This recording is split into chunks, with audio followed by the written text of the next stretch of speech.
Si estás en la búsqueda de tu primera vivienda y quieres conocer cómo es el proceso para solicitar tu crédito hipotecario, manteniendo por supuesto tus finanzas saludables, definitivamente estás en el lugar correcto. Hoy tenemos unos expositores de lujo que darán claridad a cada una de sus consultas. Para iniciar, les presentamos el siguiente video que les muestra los conceptos básicos y algunos consejos para comenzar con esta buena práctica. Seguido de ello, los dejo con Marcos Reina, quien también nos acompaña en esta interesante sesión.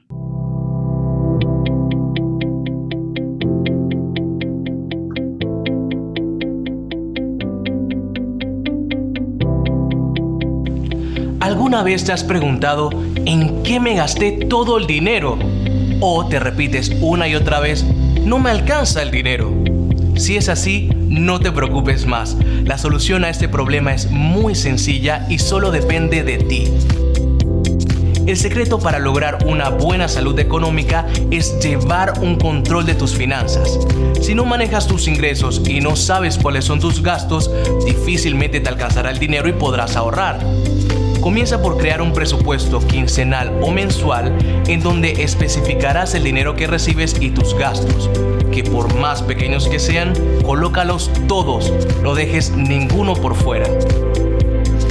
Una vez hecho el presupuesto, tendrás claro cuáles son tus gastos fijos y cuáles se podrían disminuir o eliminar por completo. De esta manera, además de obtener un equilibrio económico, lograrás encontrar oportunidades de ahorro. Hoy es un buen día para comenzar a cambiar ciertos hábitos e iniciar el control de tus finanzas. Recuerda, no te lo gastes todo.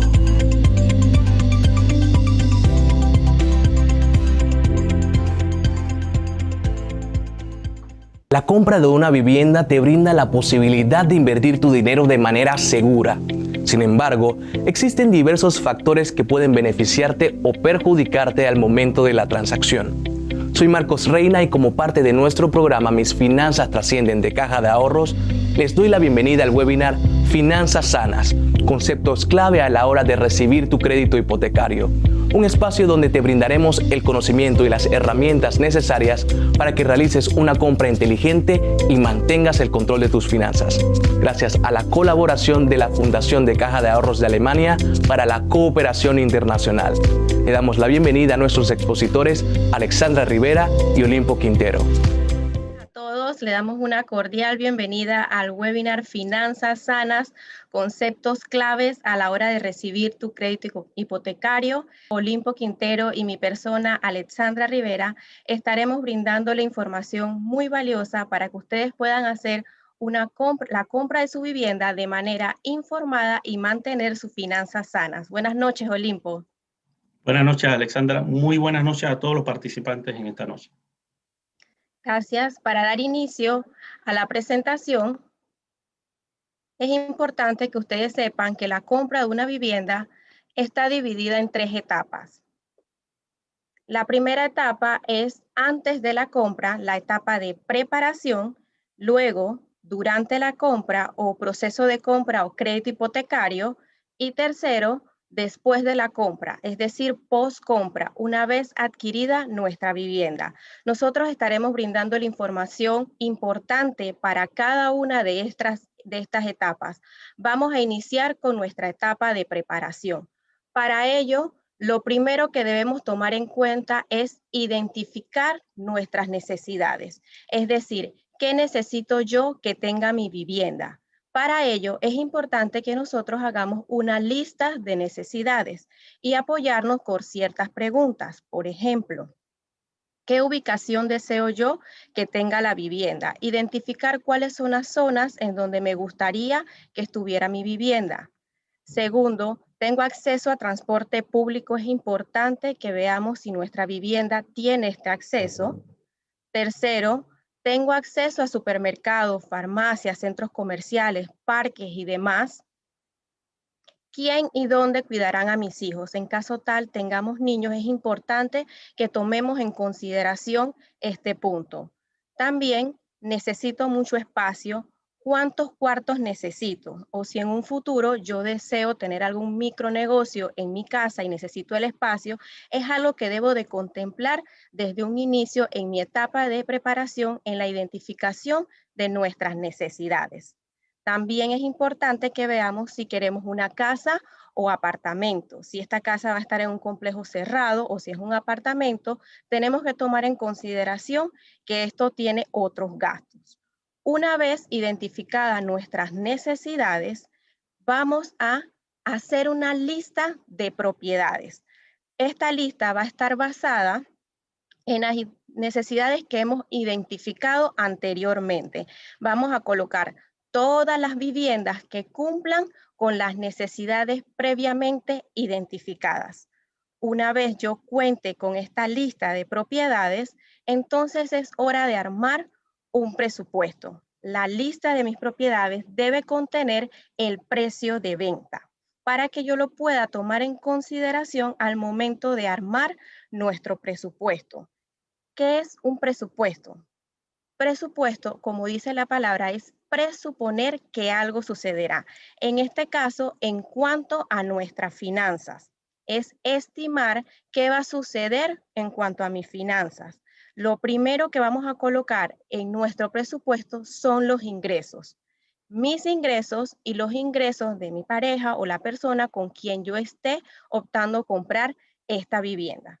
Una vez tengamos esta información, entonces debemos colocar nuestros gastos. ¿Qué gastos vamos a contemplar?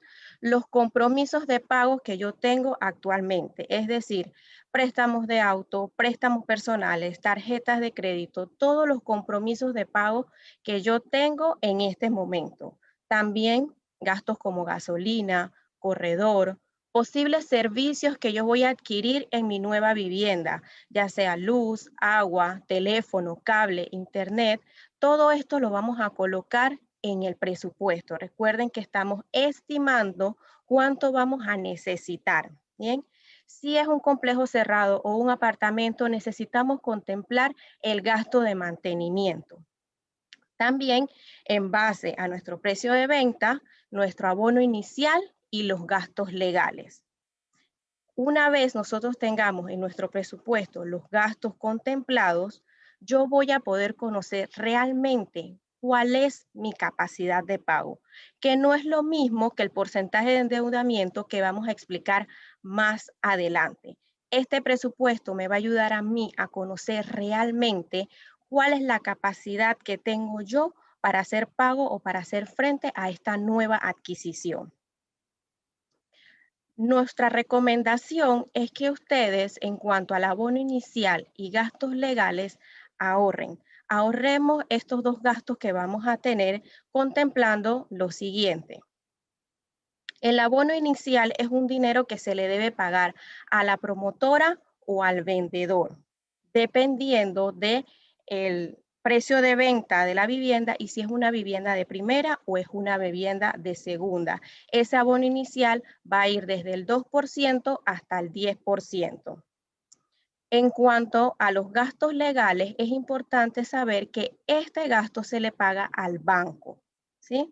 Y en muchas ocasiones el abono inicial y los gastos legales, si la vivienda está en construcción, se puede ir pagando por cuotas al promotor como al banco. Pero si es una vivienda de entrega inmediata, no ocurre de esta forma y ya yo tengo que contar con ese dinero. Por eso es muy importante que nosotros nos preparemos para esta compra y ahorremos el abono inicial y los gastos legales.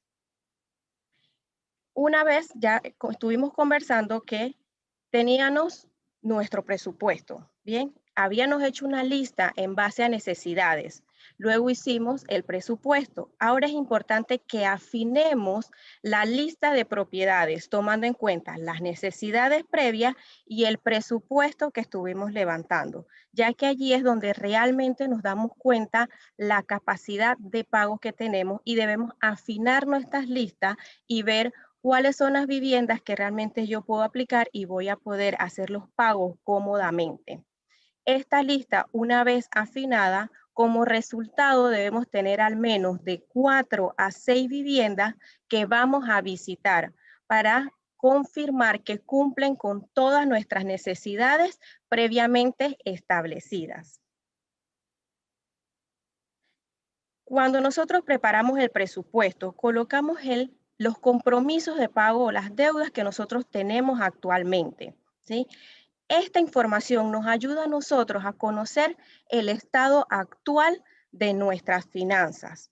Entonces, vamos a poder ver también nuestro porcentaje de endeudamiento, que no es lo mismo que la capacidad de pago. En el porcentaje de endeudamiento es importante que ustedes tomen en cuenta la institución financiera, el tipo de crédito que tenemos, ya sea crédito de auto, crédito personal, la mensualidad que pagamos a ese préstamo y la fecha de pago. Una vez nosotros contemplemos toda esta información, vamos a listar, recuerde, todas las deudas que mantenemos actualmente, vamos a conocer cuál es nuestro total de compromiso. En el ejemplo que estamos viendo en pantalla tenemos 105 balboas de total de compromiso. Ese total lo voy a ver contra mi ingreso mensual. En este caso son 900 balboas. Lo que vamos a hacer es lo siguiente. Vamos a hacer la siguiente fórmula. Total de compromisos entre ingresos mensuales. Sería 105 entre 900. Me da un total de 0.12, que voy a multiplicar por 100 y me dice que tengo un 12% de endeudamiento. Es importante que nosotros hagamos este ejercicio, ya que esto es uno de los requisitos, una de las cosas que ve el banco cuando nosotros vamos a solicitar nuestro crédito hipotecario. Es importante que tomemos en consideración lo siguiente. Si yo trabajo en una empresa privada, yo puedo endeudar hasta el 50% de mi salario. Y si yo trabajo en una empresa pública, hasta un 55%, que se subdivide de la siguiente forma. Para empresa privada, 30% puede ser para hipoteca y 20% para otros préstamos. En cuanto a la empresa pública, 35% para hipoteca y 20% para los otros préstamos. Sin embargo, lo ideal o nuestra recomendación es que usted se endeude hasta el 40% y el restante 10% sea utilizado para ahorro para imprevistos. Otra de las cosas que nosotros debemos de tener conocimiento y conocer en nuestras finanzas es nuestro historial de crédito. Otro de los requisitos que nos miran al momento de solicitar el crédito hipotecario. ¿Cómo leer un historial de crédito? Es importante que usted conozca que el historial de crédito se lee de izquierda a derecha y allí va a obtener los 24 últimos meses. El primer número es el mes más reciente y el último el más antiguo. Pero, ¿qué significan estos números? 0 significa que no reportó en ese periodo. 1, que está normal o al día. 2, que tiene un atraso entre 1 y 30 días. 3, un atraso entre 31 y 60 días. 4, atraso entre 61 y 90 días. 5, atraso entre 91 y 120 días. 6, atraso entre 121 y 150 días. 7, atraso entre 151 y 180 días. 8, atraso entre 181 y 365 días. Y 9, mayor a 365 días. Es importante que nosotros estemos monitoreando nuestro historial de crédito y mantengamos nuestros pagos al día. Por eso es importante hacer la lista que vimos anteriormente. ¿Cuáles son mis deudas? ¿Cuáles son las fechas de pago? Y mantener nuestros pagos al día para que nuestro historial de crédito no se vea afectado. Existen algunos bancos, algunas instituciones financieras que ven el historial de crédito y otros el score o puntaje de crédito. Son dos cosas totalmente diferentes. El score o puntaje de crédito toma en cuenta sus movimientos financieros de los últimos 12 meses y contempla lo siguiente. Un 30%, cantidades endeudadas. ¿Cuánto debe en total entre todos sus créditos? 15% de duración de su historial de crédito. 10% de sus tipos de crédito, qué tipos de crédito tiene usted en el momento. El otro 10%, las consultas o solicitudes o cotizaciones que usted ha hecho de crédito. Y el último, 35% del historial de pago. En el score o puntaje toman en consideración el historial de pago. Sin embargo, es solamente un elemento.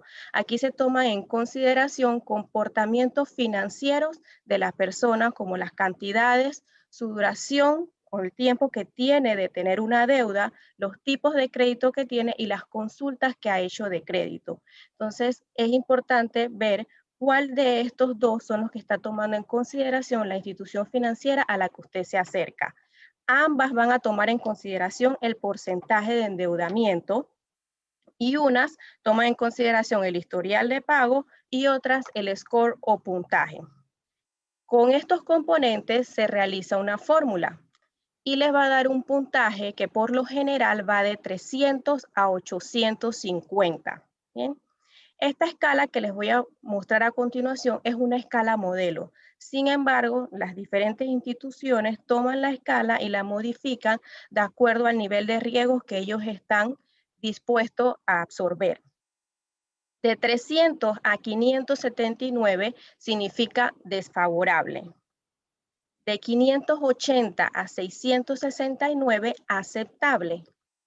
De 670 a 739, bueno. De 740 a 799, muy bueno. Y de 800 a 850 significa excelente. Es decir, entre más alto es el puntaje, mejor.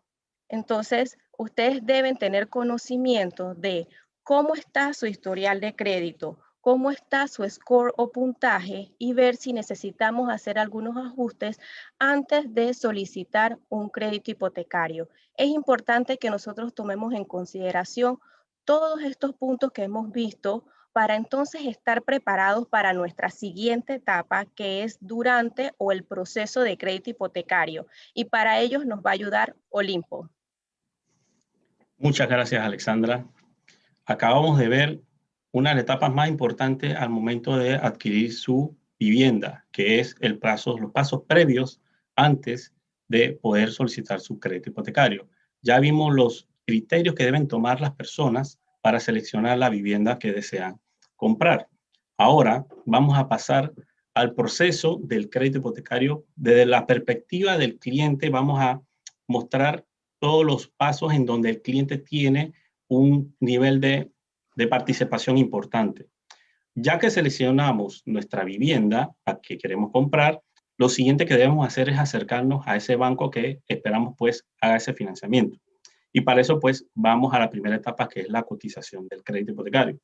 En esta etapa el banco le va a solicitar algunos datos mínimos, por ejemplo, lugar de trabajo, 2 años de servicio, la edad que tiene el cliente, el precio de venta de esa propiedad que desea adquirir, entre otros. Con esa información mínima y adicional a la autorización de las referencias de crédito, el banco puede hacer un preanálisis de su condición de crédito y le va a dar la mensualidad estimada de la hipoteca que quiera adquirir con nosotros en este caso. Si usted acepta esa cotización y se ajusta a las necesidades que vimos hace un momento, el siguiente paso dentro del proceso es la solicitud de crédito. En la siguiente vamos a ampliar un poco más qué requisitos se van a solicitar en la solicitud de crédito.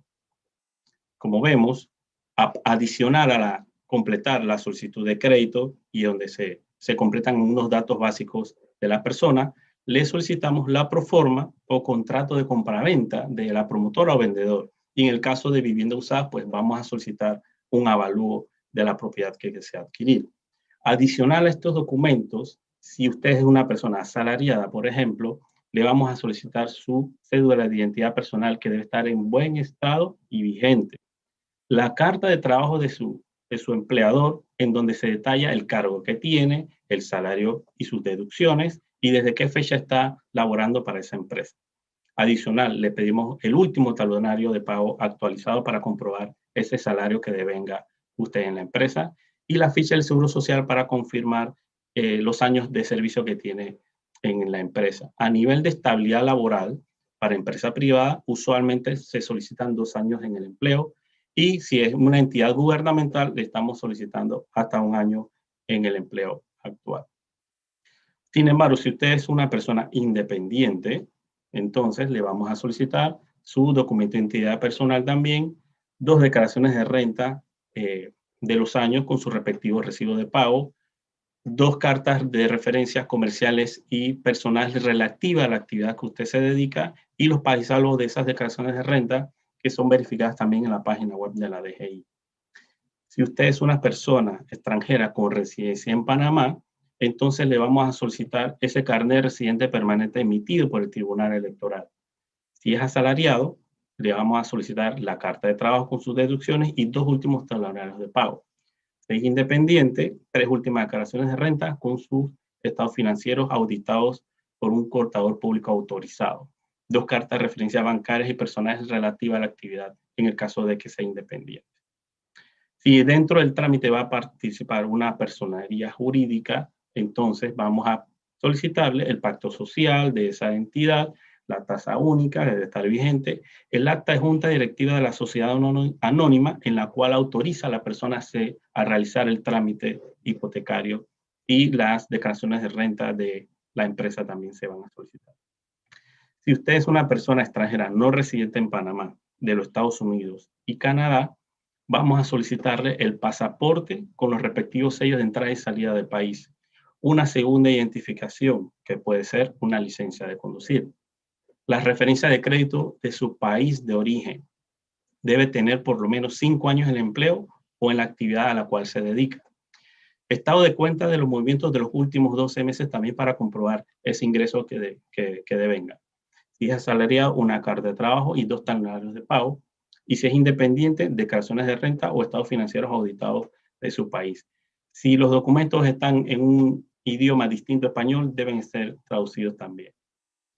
El siguiente paso después que completa la parte de la documentación, ya el banco está en capacidad de hacer un análisis mucho más robusto de su crédito y pasa a la etapa de aprobación de crédito. Y luego viene uno de los primeros momentos del trámite y uno de los más felices de todos nosotros, que al momento de adquirir nuestra primera vivienda, que es la notificación de esa aprobación, y es en la parte número 3 que hablamos de la firma de la carta de términos y condiciones. Vamos a ampliar un poquito más qué debemos evaluar y revisar en la carta de términos y condiciones. Como primer punto debemos revisar el monto a financiar, el cual el banco pues nos aprobó, y el resto pues deberíamos pues abonarlo a la promotora o al vendedor. El plazo pactado en el financiamiento. Recordemos que dependiendo de la edad de las personas, el plazo puede ser de 30 o menos dependiendo de lo que usted también en algún momento decida. La tasa de interés es importante, sobre todo para los préstamos de ley preferencial, porque sabemos que dependiendo del precio de venta, la ley preferencial se mantiene solamente por un lapso de tiempo. Así que es importante que revisemos eso también ahí. La forma de pago que se pactó, si es descuento directo, ventanilla, débito a cuenta, importante que lo veamos también. El detalle del pago mensual, el capital, interés, los seguros, las comisiones, eso es importante también revisarlo en la carta de términos. Otro detalle que no debemos pasar por alto son las condiciones de aprobación. Muchas veces solicitamos la cancelación de alguna tarjeta de crédito o una línea de crédito o algún otro crédito que el banco evaluó y que debería cancelarse antes de activarse el préstamo porque afecta su nivel de deuda. Así que es importante que revisen esas condiciones de aprobación, por mencionar algunos ejemplos. También se muestra el detalle de las comisiones y gastos legales, que hablamos hace un momento, que es importante que tengan ese fondo ahorrado. Sin embargo, dependiendo de la fecha de entrega, pues se van a dar opciones de pago a plazo. Sin embargo, es importante que se mencione que esos gastos son aproximados y pueden cambiar en el tiempo. Importante también revisar las coberturas de las pólizas de vía incendio dentro de la carta. Y por último, y no menos importante, revisar las penalidades aplicables. Si usted desiste del trámite antes de que se perfeccione la escritura pública, pues muy probablemente tendrá que pagar alguna penalidad dependiendo de las situaciones. O también se menciona cuando ya el préstamo se dio, si usted cancela antes de cierto tiempo, también va a pagarse una penalidad al respecto. Así que es importante pues considerar esos puntos. Una vez ya usted ha aceptado la carta de términos con el banco, viene el proceso de tramitación y este proceso puede durar dependiendo de la fecha de entrega de la vivienda, así que puede durar meses o puede durar años. Y es importante aquí recalcar que más adelante vamos a ver esos factores que debemos evitar para evitar en sobreendeudamiento, ¿no? Para que esa hipoteca que nos aprobaron se caiga más adelante. Así que es muy importante, pues, que tomamos eso en cuenta y lo vamos a ampliar un poco más adelante. Luego venimos con la etapa de actualización de documentos y condiciones. Esto es cuando ya la promotora nos dice la casa está lista para entregarse al cliente y nosotros pues reactivamos ese trámite que estaba, como quien dice, dormido ahí esperando que la construcción de la residencia se hiciera. En la siguiente vamos a ver un poco qué pedimos en esa etapa de actualización. Como haya pasado varios meses desde que le aprobamos la hipoteca, muy probablemente, pues nosotros tenemos que confirmar cuáles son sus ingresos en este momento y si su condición laboral ha cambiado o no. Por eso solicitamos documentos de ingresos actualizados para confirmar la situación actual financiera del cliente. Así que le vamos a pedir alguna carta o un talonario de pago actualizado para confirmar su situación de ingreso en este momento. De igual forma, solicitamos en ese momento los documentos que necesitamos nosotros para confeccionar nuestra escritura y minuta de préstamo. Damos seguimiento a ese pago de las comisiones y gastos legales que se habló en la notificación. Así que es importante que en este momento, si no lo ha completado, pues se le da ese toque para que usted complete esa información y haga ese pago de los gastos legales. Sin embargo, también es importante mencionar que algunos trámites, dependiendo de la edad y monto, van a requerir exámenes médicos. Y en ese momento, pues, se solicitan los exámenes médicos que requieran los clientes en los laboratorios habilitados por el banco. De igual forma, se solicita un avalúo de la propiedad para confirmar si ya está terminada, qué otros avances relativos a la propiedad están en ese momento. Y continuamos al siguiente paso, que sería nuestra confección y firma de la escritura pública. Allí vamos a ver los siguientes datos. Por ejemplo, vamos a gestionar los documentos que requiere el banco para confeccionar esa escritura y poderla llevar a cierre notarial e inscripción en el registro público.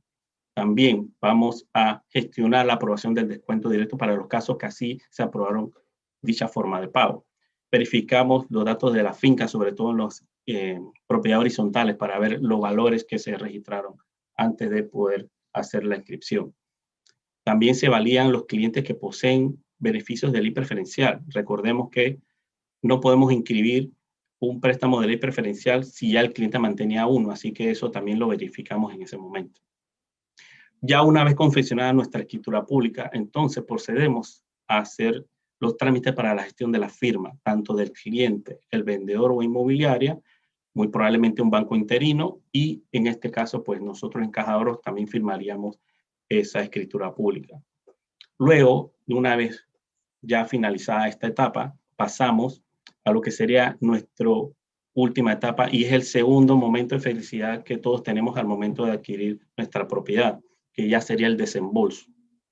En este paso, pues ya se inscribió la escritura en el registro público y se prepara la instrucción del desembolso y la creación del préstamo en el sistema del banco. Se informa a la promotora que ya se realizó el desembolso y que los fondos ya están disponibles para ellos. Y muy probablemente en algunos casos, pues la promotora contacta al cliente para la entrega de las llaves de su vivienda. Asimismo, nosotros también informamos al cliente el detalle de su número de préstamo, la mensualidad que tiene que pagar y las fechas de pago de esa hipoteca. Aquí vamos a ver el proceso completo de cara a lo que interviene muy puntualmente el cliente. Y los últimos 4 etapas del proceso, por decirlo de alguna manera, va a depender de la entrega de la vivienda. Puede tomar meses o puede tomar años, todo va a depender de la proyección de la construcción de la vivienda. Ahora bien, vamos a pasar al siguiente punto que, como mencionaba, dentro de la etapa de tramitación es muy importante tener esos factores en cuenta que debemos evitar para caer en un sobreendeudamiento. Así que vamos a pasarle de vuelta la palabra a Alexandra, que nos va a ampliar un poco más el detalle al respecto. Así es, Olimpo. Muchas gracias. Como bien mencionaba Olimpo, en estas últimas 4 etapas pueden pasar meses según la fecha de entrega de nuestra vivienda y como vemos, nuestro quinto punto es la actualización de documentos y condiciones. Bien, si nosotros no tenemos un manejo adecuado de nuestras finanzas en la etapa de tramitación, puede suceder que en el momento de actualización de documentos y condiciones no se dé el cierre de nuestro crédito hipotecario porque ya no tenemos la capacidad de pago o nuestro historial de crédito no está en orden y acorde a las políticas de la institución financiera. Entonces es necesario que tomemos en cuenta lo siguiente para evitar esos factores de sobreendeudamiento. Primero, nuestro estilo de vida. Sostener un estilo de vida superior a mis ingresos me puede llevar al sobreendeudamiento. Segundo, los gastos innecesarios. ¿Cuáles son las cosas en las que gastas y no necesitas para vivir? Tercero, incremento de la deuda. ¿Cómo adquieres nuevas deudas? ¿Qué tomas en consideración? Vamos a ver el primero, el estilo de vida. Vamos a ver una comparación. Si yo tengo mis ingresos y yo sostengo un estilo de vida superior a mis ingresos, ¿qué suele suceder? Que esa brecha usualmente la financio a través de deudas. Entonces caigo en un estado de sobreendeudamiento. ¿Qué es lo ideal? Que mis ingresos, mi estilo de vida, perdón, esté por debajo de mis ingresos y la brecha entonces yo la utilice para ahorros para imprevisto o para ahorros para metas de ahorros que yo tenga propuestas. Entonces tenemos que tener mucho cuidado con nuestro estilo de vida, no tratar de sostener un estilo de vida superior a los ingresos que tenemos. Nuestro segundo factor, hablamos de gastos innecesarios. Debemos evitar esas compras impulsivas o esas compras emocionales y también los gastos hormiga que hemos escuchado en varias ocasiones. Esos pequeños gastos innecesarios que hacerlos reiteradamente afectan nuestro presupuesto y se convierten en una gran fuga de dinero. Debemos tener mucho cuidado para no caer con ellos en un sobreendeudamiento. Tercer factor, el incremento de la deuda. Debemos tener en consideración la vida útil del bien que vamos a comprar. Por ejemplo, en un caso de una vivienda, la vida útil es de 80 años o más y el crédito o la deuda de 30 años. Es decir, que tenemos una ganancia de 50 años en este tipo de bien. Sin embargo, si vemos en el caso de un celular, la vida útil usualmente regula entre 1 año y si nosotros tomamos un crédito a 2 años para adquirir ese celular, tenemos una pérdida de 1 año. Entonces, cuando vamos a tomar un crédito, es sumamente importante que miremos la vida útil del bien.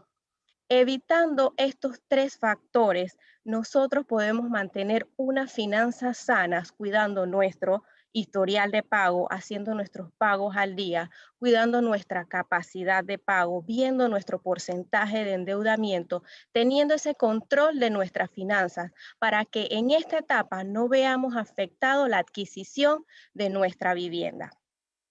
Luego pasamos a nuestra tercera etapa, que es después de la compra, una vez adquirida nuestra vivienda. Es importante en este punto que nosotros consideremos hacer mensualmente un presupuesto. Vimos al inicio que teníamos un presupuesto precompra. Este presupuesto nos ayuda a ver nuestra capacidad de pago. Antes de adquirir una deuda, vemos realmente cuáles son mis compromisos, mis gastos que yo tengo en el momento y ver si tengo la capacidad para pagarlo. Una vez ya yo haya adquirido mi vivienda, debo de continuar con esta buena práctica, realizando un presupuesto post compra. Nosotros, al finalizar el webinar, estaremos compartiéndole a los correos en los que ustedes se inscribieron, primero un checklist, que es una lista que les va a ayudar a ustedes a identificar sus necesidades de vivienda. Segundo, un formato de presupuesto pre-compra para que ustedes puedan tener la plantilla y puedan hacer ese análisis de sus finanzas previo a la compra. Y también les vamos a proporcionar un formato de presupuesto post-compra, una vez usted haya adquirido su vivienda, para que usted contemple todos esos gastos que usted va a tener y pueda tener un control de sus finanzas y unas finanzas sanas, que nosotros tomamos en consideración en un presupuesto post-compra, pues todos los gastos que ya vienen una vez adquirido la vivienda. Ya vamos a tener la hipoteca. Si tomamos un apartamento o casa en complejo cerrado, tenemos cuota de mantenimiento y todos los factores que ustedes pueden ver ahorita en pantalla. Eso es lo que ustedes van a recibir en el formato de presupuesto por post-compra. Es importante que ustedes sepan que el presupuesto, como estuvimos conversando, es presuponer, es estimar. Entonces vemos que tenemos el gasto ahora, es decir, completamos el presupuesto este mes y vamos a tener un nuevo plan para el siguiente mes, ¿sí? En ese mes, mientras vas transcurriendo, yo necesito tener un control financiero, ver si realmente yo me estoy apegando a ese presupuesto, y para eso podemos apoyarnos de la tecnología. Existe un app que se llama Yo y mi Dinero. En el chat le estaremos colocando el enlace de descarga directo para que ustedes puedan tener acceso a este programa. ¿Bien? Esta app funciona de manera gratuita, sin conexión a internet. Se almacena en su celular la información, o sea que más nadie va a tener acceso a ella. Tiene la opción de que usted puede exportar la información a Excel para que usted haga los análisis que usted requiera, encontrar dónde están las oportunidades de ahorro, qué cosas puede reducir, qué desea eliminar, y está disponible tanto en inglés como en español. Nos permite identificar nuestros ingresos y egresos, conocer cuánto y en qué estamos gastando, que es sumamente importante para poder tener el control de nuestras finanzas. Tercero, decides en qué gastos reducir o eliminar, porque vas a poder ver el análisis y los registros de todos los gastos que fuiste colocando. Este es un app que te permite que tú ingreses diariamente y vayas colocando los gastos a diario, de manera tal que no lo dejas a fin de mes y de esa forma no se te olvida en qué has gastado el dinero. Y también te permite pues generar las oportunidades de ahorro, ya que puedes ver dónde son los gastos innecesarios y que puedes reducir o eliminar. Así que les invito a que estén pendientes al chat y puedan descargar esta aplicación, que es muy útil en nuestras finanzas. Nosotros también debemos tener en consideración que existe una pirámide financiera que refleja nuestras finanzas personales. Ella está compuesta por 4 niveles. El primero, servicio y liquidez. Segundo, financiamiento. Tercero, seguros. Y cuarto, patrimonio y jubilación. Vamos a ir viendo cada uno de estos niveles. El primero es servicio y liquidez. Este nivel contiene todos los productos y servicios que permiten transferir o recibir dinero y manejar la liquidez a corto plazo, es decir, nuestras cuentas de ahorro, nuestras bancas en línea, las tarjetas de créditos que nos permiten manejar la liquidez a corto plazo. ¿Cuáles son las recomendaciones en este primer nivel? Que usted cuente con una cuenta de transacciones y al menos una cuenta de ahorro para afrontar imprevistos, y que esta cuenta tenga de 1 a 2 sueldos netos en la misma. Es decir, si yo tengo un ingreso mensual, mi salario es de 800 balboas, yo debo de tener al menos de 800 a 1.600 en esta cuenta para enfrentar imprevistos, y que utilices una cuenta de ahorro para cada meta significativa. Si, por ejemplo, yo quiero viajar, y quiero hacer remodelaciones a mi hogar, entonces yo debo tener una cuenta de ahorro para cada una de estas metas y ver cuánto llevo yo ahorrado, y de esa manera puedo ir monitoreando cuánto es el ahorro que tengo en cada una de ellas. En nuestra siguiente etapa tenemos el financiamiento. Este nivel se enfoca en los proyectos por los cuales los clientes, en la mayoría de los casos, requieren un financiamiento. ¿Cuáles son nuestras recomendaciones? Que usted utilice el crédito para necesidades, no para deseos. Por ejemplo, quiero remodelar mi casa para que se me vea más bonita, es un deseo. Si necesito hacer una reparación en mi casa porque tengo un problema en el sistema eléctrico, el sistema de tuberías, eso es una necesidad y requiero hacerlo en corto plazo, y si no tengo el dinero, pues posiblemente tenga que recurrir a un financiamiento. Optamos por un financiamiento cuando es mejor solicitar un crédito que esperar a ahorrar la misma cantidad. Por ejemplo, para la compra de un vehículo, puede ser que demore mucho tiempo ahorrando esa cantidad de dinero y deba recurrir a un financiamiento. Lo recomendable es que cada inversión debería ser respaldada por un aporte propio, o sea, un abono de nosotros, entre el 20 y 50%, dependiendo de la inversión a realizarse. Es decir, en mi préstamo de autos, que yo pueda dar un abono inicial entre el 20 y el 50%. En nuestra siguiente etapa tenemos los seguros. Este nivel contiene todos los productos que ayudan a asegurar lo que ya usted tiene. ¿Cuáles son nuestras recomendaciones? Que usted realice un mapa de riesgo personal o familiar contemplando posibles enfermedades que pueda haber, por ejemplo, en nuestra familia, que usted contrate seguros para posibles riesgos que podrían dar y que pueden generar daños que desequilibren sus finanzas, y que usted asegure su vivienda. Usualmente en los préstamos hipotecarios viene un seguro de vida y un seguro de incendio. Bien, solo tenemos que ver cuál es la cobertura de estos seguros en cuanto a mi vivienda y ver si yo requiero tener otro tipo de seguro para que mi vivienda o ese patrimonio que yo estoy adquiriendo pueda estar realmente pues asegurado. Y nuestro último nivel es el patrimonio y jubilación. En este nivel entonces tenemos todos los productos que permiten crear un patrimonio a largo plazo y preocuparse de la tercera edad o jubilación. En este nivel están ubicadas nuestras viviendas, ya que es un bien que no se devalúa, sino más bien que con el tiempo adquiere más valor. También tenemos los plazos fijos y que usted se prepare en un ahorro a futuro para esa jubilación. ¿Cuáles son nuestras recomendaciones? Que usted considere que su fuerza de trabajo y física se irán reduciendo con el tiempo. Entonces tenemos que prepararnos para esa etapa dorada, para esa etapa de jubilación, y que no vivamos esperanzados a herencia de familiares, sino que nosotros tengamos nuestros ahorros, tengamos nuestro patrimonio, nuestra vivienda, para cuando lleguemos a esta bella etapa estemos preparados. Bien, contemplando evitar los factores, tener nuestro presupuesto, tener un control financiero que me permita ver si yo me estoy apegando a mi presupuesto, y tomando en consideración todas las recomendaciones que le hemos dado en cuanto a la pirámide financiera, tenemos que tomar en cuenta también las siguientes reglas de oro. Primero, ejercitemos el hábito del ahorro. Desarrollemos este hábito para cubrir nuestro abono inicial y gastos legales. Segundo, cuidemos nuestro historial de pago. Realicemos los pagos de nuestro compromiso en las fechas pactadas.